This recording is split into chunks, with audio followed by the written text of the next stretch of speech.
तपाईहरुलाई आज class paper स्वागत छ। आज तपाईहरुलाई सिकाउने छु हामीले आज तपाईहरुलाई म सिकाउने छु यो प्याराग्राफ। यो हामीले फन्ट हिजो सकेको थियो, आज प्याराग्राफको बारेमा भन्छ। ठीक छ, प्याराग्राफमा के छ यहाँ हेर्नु त यहाँ बुलेट्स छ, यसलाई बुलेट भन्छ हैन। यिनी बुलेट डिफाइन भन्छ। जस्तै अगाडिमा कुनै पनि चाहियो भने सिम्बल चाहियो भने तपाईले यहाँबाट युज गर्न सक्नुहुन्छ, जुन चाहिएको छ। अझै चाहियो भने नयाँ भने यहाँ छ, सिम्बल अझै चाहियो भने यहाँ छ भित्र हैन। जस्तै यो चाहियो, कुनै पनि चाहियो भने तपाईले यहाँबाट लिन सक्नुहुन्छ। ठीक छ,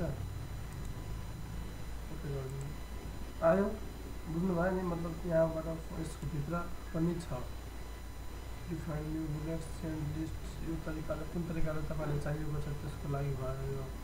ठीक छ, कम्प्युटर जानुभयो त्यसपछि यहाँ चाहियो भने तपाईले यहाँबाट फेरि अर्को लिन सक्नुहुन्छ। यहाँ चाहियो भने तपाईले फन्ट भयो। मतलब तपाईलाई आइकनहरु दिने बुलेट भन्छ हामी, बुलेट तपाईले युज गर्न सक्नुहुन्छ अगाडिमा कुनै पनि लेख्नु भने। जस्तै यहाँ क्वेशन छ भने एन्सरको लागि एन्सरको चिन्ह चाहियो भने तपाईले यहाँबाट लिन सक्नुहुन्छ। ठीक, त्यसपछि के छ यहाँ नम्बरिङ छ। नम्बरिङको तपाईलाई थाहा छ, नम्बरिङ भनेको 1 2 गरेर आउँछ यसरी। जस्तै मैले यो राखिदियो भने जस्तै अब यहाँ छ नि, अब यहाँ सक्ने बित्तिकै सेन्टेन्स लाइन सक्छ अनि एन्टर गर्ने बित्तिकै यहाँ 2 भइहाल्छ।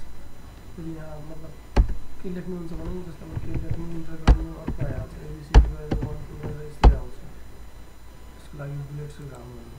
ठिक छ, यसलाई इक्जाम्पल गरेर हेर्नु। जस्तै यहाँ भयो, जस्तै के लेख्नु इन्टर गर्नु यहाँ अहिले भएन नि त, तर अब तपाईले यहाँ बुलेट्स युज गर्नुभयो भने नम्बरिङ युज गर्नुभयो भने 1 2 भयो नि। अब माइ नेम लेख्नु भयो इन्टर गर्नु 2 भइहाल्छ, अटोमेटिक 3 भइहाल्छ। ठीक, त्यसपछि यहाँ चाहिँ 1 2 गरेर यो भनेको धेरै तपाईलाई इम्पोर्टेन्ट छ। यो राम्रो छ इङ्ग्लिसमा के छ यो तपाईलाई यो हटाइदियो। त्यसले मैले के लेख्नु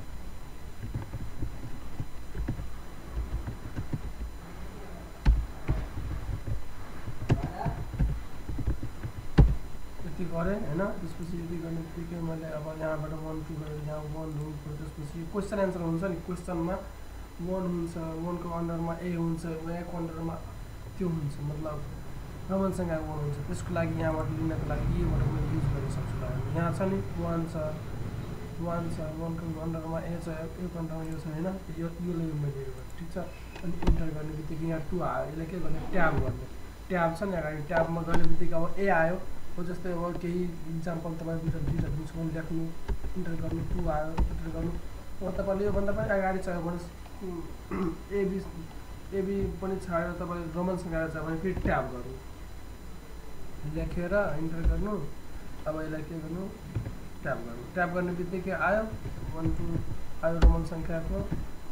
फेरि तपाईलाई अब यो 1 छ, यो 1 को पछि तपाईले 2 चाहिएको छ भने तपाईले के गर्नुपर्छ ब्याक गर्नुपर्छ, ब्याक। अब इन्टर गर्नुभयो नि, ब्याक गर्नु, ट्याब गर्नु।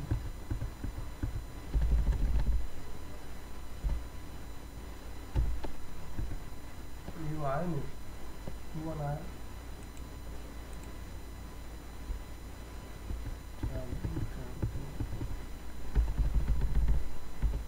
2 आयो।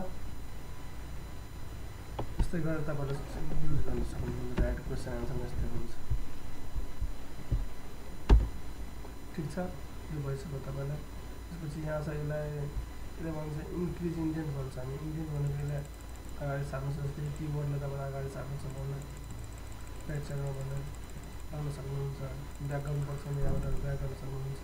यो प्याराग्राफहरू जस्तै यो तरिकाको छ जुन तपाईलाई यसलाई मिलाउनको लागि प्याराग्राफ यहाँबाट तपाईले मिलाउन सक्नुहुन्छ। जस्तो सुकै प्याराग्राफ फुल तरिकाले तपाईहरुको प्याराग्राफ चाहिएको छ। ठीक, त्यसपछि यहाँ एउटा कुरा अझै छ। यहाँ योमा तपाईले एउटा अझै इम्पोर्टेन्ट कुरा के छ भने तपाईले यहाँ तपाईले यसलाई युज गर्नुभयो। ठीक छ, अब तपाईले यो दुईटा वर्डको यसको र यसको बिचको जुन ग्यापिङ छ 0.1 होला कि 2 छ, तपाईलाई अझै पनि योभन्दा बढी ग्यापिङ चाहिएको छ कि मतलब त्योभन्दा कमै चाहिएको छ ग्यापिङ, यसको लागि तपाईलाई के गर्नुपर्छ। यो ग्यापिङको लागि यहाँ छ नि त, यहाँ यो लाइन स्पेसिङ देखाएको छ नि त, यहाँ राख्ने बित्तिकै पोइन्टर लाइन स्पेसिङ देखाएको छ।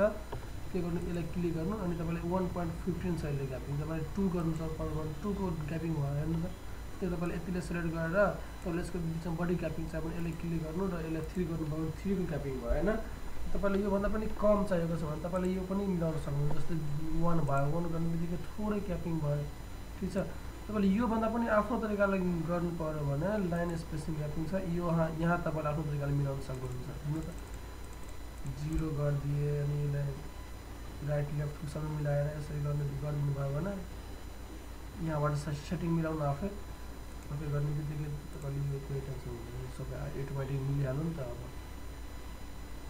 यो भयो तपाईले यो भयो यो पनि भयो लाइन त्यसपछि यहाँ छ एचजेड यसको त्यति काम छैन यो पी भनेको के छ जस्तै म्याक्सिमम तपाईले यहाँ क्लिक गर्ने बित्तिकै तपाईले यो भन्दा अगाडि यो जुन सिम्बल छ नि यो भन्दा अगाडि लेख्न सक्नुहुन्छ यसको अन्डर भित्र लेख्न सक्नुहुन्छ तर यो भन्दा अगाडि लेख्न सक्नुहुन्न त्यसको लागि हो ठीक छ त्यसपछि यो कलर छ कलर भनेको के हो एउटा लाइनिङ कलर छ जस्तै यो पिक्चर छ नि यो पोइन्टरले मैले यहाँ राखेको छु अनि यसको पुरा लाइनिङ कलर चाहियो भने तपाईले यहाँबाट क्लिक गरेर तपाईले रेड गर्नु पर्यो रेड गरे त्यसपछि तपाईले यसको कलर चाहियो भने यो लेटरको कलर चाहियो भने त्यो पनि हुन्छ तपाईले यहाँबाट त्यो कलर गर्न सक्नुहुन्छ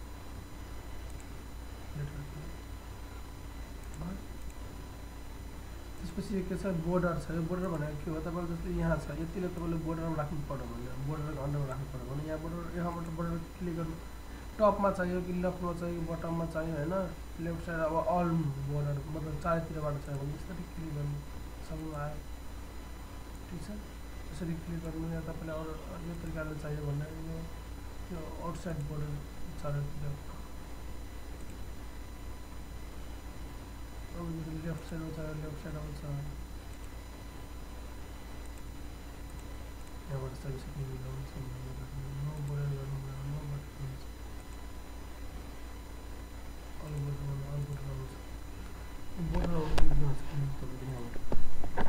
अझै नयाँ बोर्डर ड्र गर्नु छ भने यहाँबाट यसरी ड्र गर्न सक्नुहुन्छ तपाईले बोर्डर कहाँबाट कहाँ चाहिएको छ यहाँ लेख्न सक्नुहुन्छ यो बोर्डर पेनको कलर पनि हुन्छ यो को लागि छोड्नु यो तपाईले यो सकाउनु यो बोर्डर तपाईहरुले युज गर्न सक्नुहुन्छ मजाले आफ्नो तरिकाले त्यसपछि के छ यहाँ हाम्रो यहाँ यो टेक्स्टहरु हुन्छ यसको लागि हेडलाइन छ यहाँ एउटा लेटर चेन्ज हुन्छ लेटर चेन्ज यो भनेको फोन्ट जस्तै भयो के भयो फोन्ट जस्तै भयो हेडलाइन डाइरेक्ट चेन्ज गर्न सकिन्छ फोन्टहरु कलर चेन्ज गरेर सफ्टहरु अटोमेटिक यसलाई हामीले फोन्ट भन्छ ठीक छ त्यसपछि के छ चेन्ज स्टाइल्स भने यस्तै क्लिक गर्नु चेन्ज भयो फोन्ट कलर अलिकति कलर चेन्ज भयो अनि कलर चेन्ज भयो नि त त्यही छ फोन्ट यहाँ कुन फोन्ट हाल्नुहुन्छ पेपरमा जुन सिलेक्ट भएको त्यहाँ हेर्नु ठीक छ त्यसपछि फाइन्ड छ फाइन्ड भनेको के हो यहाँ फाइन्ड क्लिक गर्ने यो भन्दा पहिला हामीले कन्ट्रोल एफबाट गरेको थियो नि फाइन्ड जस्तै यहाँ छ फाइन्ड जस्तो अब के छ अफ भनेको कतिवटा छ त्यही त फाइन्ड हो भन्दा पहिला हामीले गरेको फाइन्ड अफ कहाँ छ त्यो देखाउँछ ठीक छ त्यसपछि रिप्लेस छ रिप्लेस भनेको तपाईले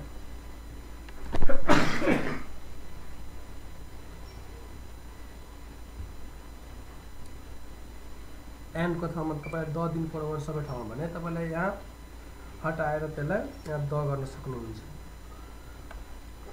जस्तै रिप्लेस भनेको त एउटा हटाएर एउटा अर्को सेन्टेन्स हाल्नको लागि रिप्लेस गर्नुपर्छ हैन त्यसको लागि तपाईलाई जस्तै यहाँ अल्सो छ भने तपाईले द या केही कुनै सेन्टेन्स तपाईले त्यस्तो राख्नुहुन्छ भने तपाईलाई रिप्लेसको काम गर्न सक्नुहुन्छ रिप्लेस छ नि यहाँ रिप्लेसमा अल्सो छ अल्सोलाई के गर्नुपर्छ जस्तै तपाईले वेलकम लेख्नु वेलकमै लेख्नुभयो भने अल्सोलाई सबैलाई वेलकम बनाइदिन्छ यसले रिप्लेस अल गर्नु अनि कतिवटा छ सबै देखाउँछ एउटा क्लिक गरेर एउटा हटाएर